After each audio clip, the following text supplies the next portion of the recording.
Montefoscoli, December 20th, 1941. Dear Director, could you please let me know how my daughter, your patient Renee T., is getting along? I've written to my daughter several times, but have received no reply. I'm very worried, particularly as I've been ill for some time and have not been well enough to come and visit her. Please kindly let me know when it will be possible for me to bring my daughter home. Your humble servant, Ada T. Bring this letter to the attention of Dr. C so he can assess the potential discharge of the patient.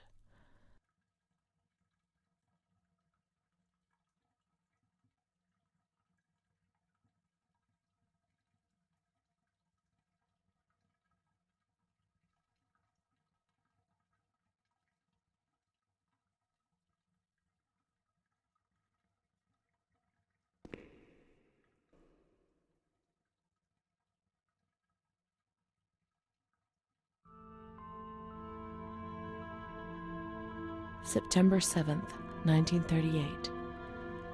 The patient frequently indulges in recriminations expressed in an explosive tone of voice. This morning she threw away the milk, saying it was full of urine, spittle, and all kinds of other filth. Crazed, she hears voices that order her to do things. She says she heard children singing and that they were locked up in a school. January 20th, 1939. Introverted, dazed, cannot focus on anything. When questioned and stimulated, she starts crying and weeping. At other times, she laughs. June 1st. Apathetic. Eats very little. She refuses to be touched. Does not respond. Spends her time in the grounds. The cooks report that she sits on a bench in front of the kitchens. October 14th. Return of impulsive behavior. This morning she asked for 2 eggs to make zabayoni, but when she got them, she threw them up in the air.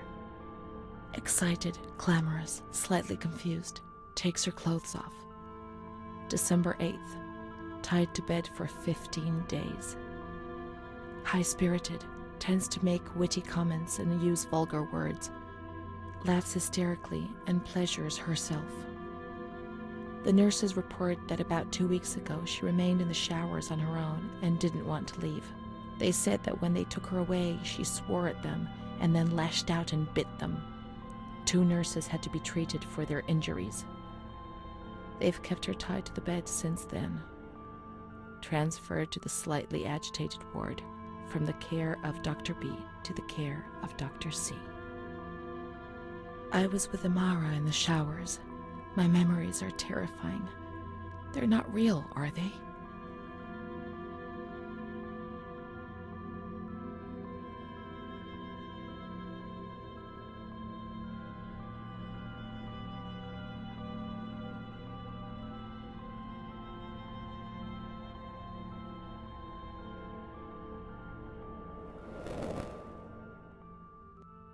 December 15th. Dr. C. Patient notes. The abnormality of her psychic state has induced her to lead a life which is irregular and tends towards delinquency.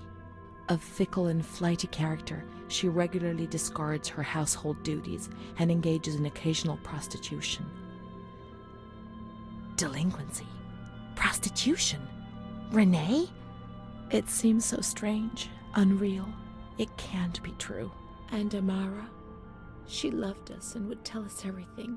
She wouldn't hide anything from us. Her mental deficiency makes her deaf to the reprimands of her family. She has shown suicidal tendencies. She was brought to the ward yesterday, agitated and hysterical. Treated with cardiazol, 2 injections a week for 5 weeks. They were only trying to confuse us with the therapy, and my God, they succeeded. It was as if they wanted to instill the madness into us.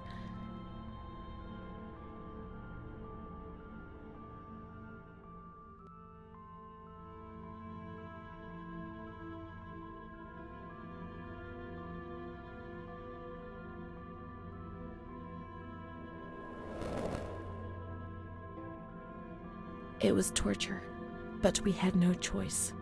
Nobody explained anything. No one tried to help us understand. We were like farm animals.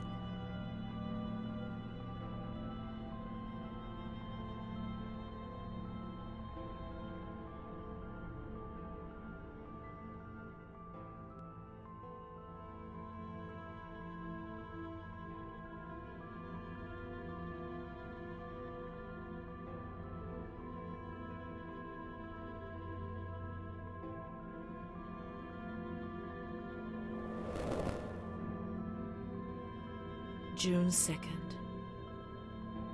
After a long period of calm and improvement, the patient is very agitated today and vehemently refuses to submit to a gynecological examination. She swears and curses those helping her, flailing her arms and hitting them. According to reports by Dr. B, the patient has been subjected to periodic checkups since she had a spontaneous abortion about 2 years ago in her 3rd month of pregnancy. Conception occurred after she had sexual intercourse with a stranger who sneaked into the hospital grounds. Details are contained in the charges filed at police headquarters in Volterra, a copy of which is attached to these clinical notes. ES therapy. A spontaneous abortion? It's not true. I can't believe it. How could I have invented things if I didn't even know what they were doing to me?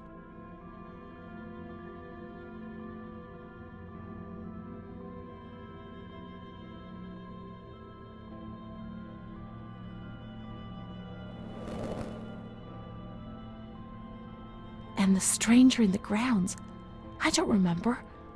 Was that another lie? Or was another memory removed? God, my head.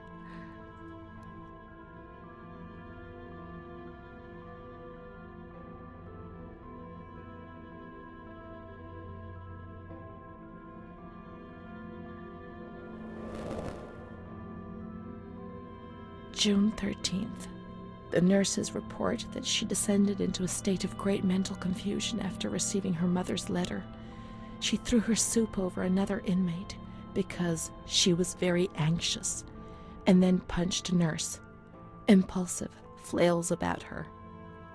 She rails against the doctor in vulgar terms while he is examining her, lashes out and spits. Block all correspondence to give the patient no further reason to become agitated. August 20th, tied to bed. The nurses report that the patient is extremely agitated after the visit of a relative or family friend. 2 days later, she is still shouting all the time that he commands her, that she must obey and harm herself, and that she is not Charlotte. All visits forbidden, constrained to bed, and intensification of ES therapy until we achieve results. Calm down. You must be calm. Don't get agitated. We'll make you calm down. Is that the only thing that matters? Is tranquility worth the price of not living?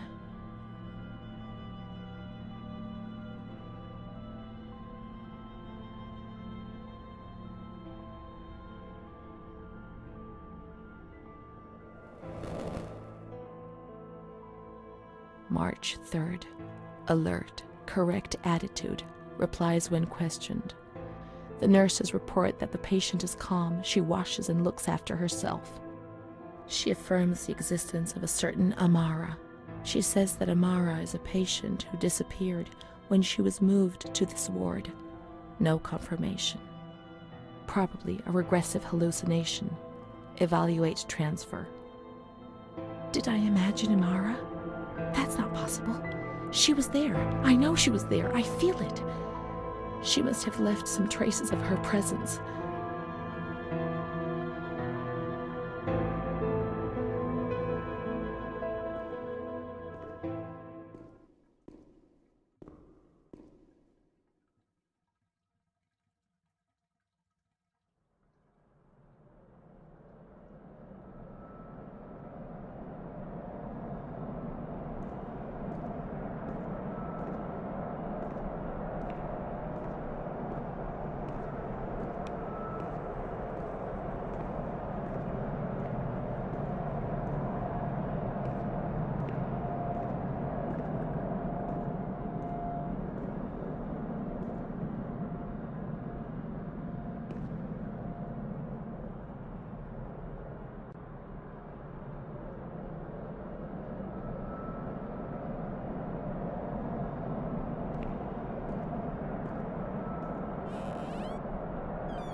Amara B., aged 32, housewife, mother of 2 daughters, married to Mario B.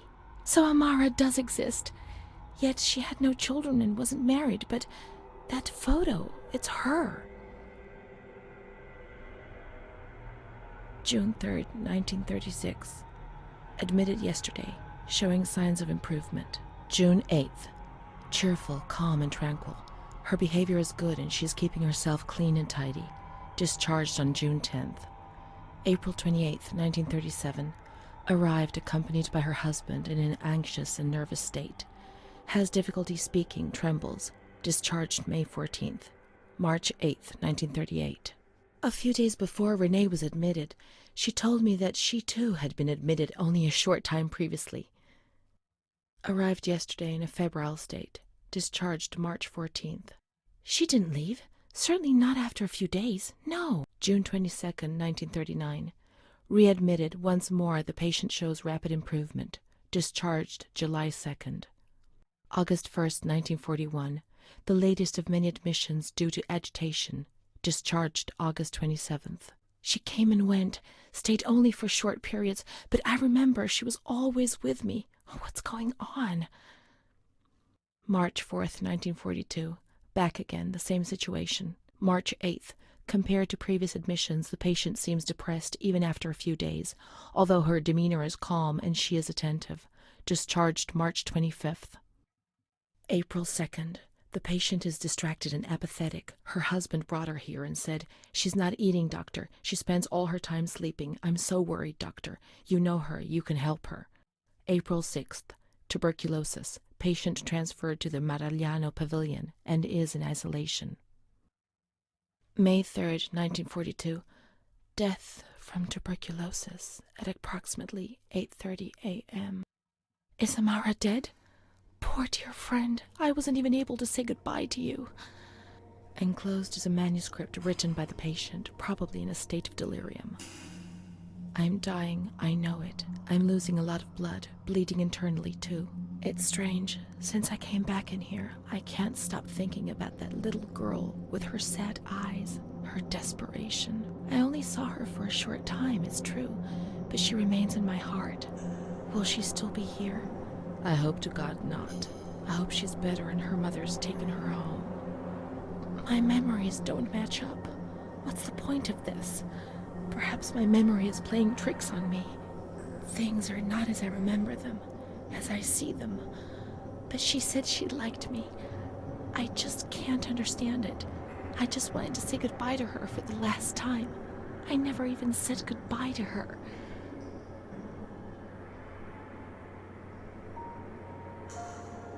How could a soul survive in this hell? I so want to feel things again. Pain, passion. Feel the damn tears rolling down my face. To remember that I was alive.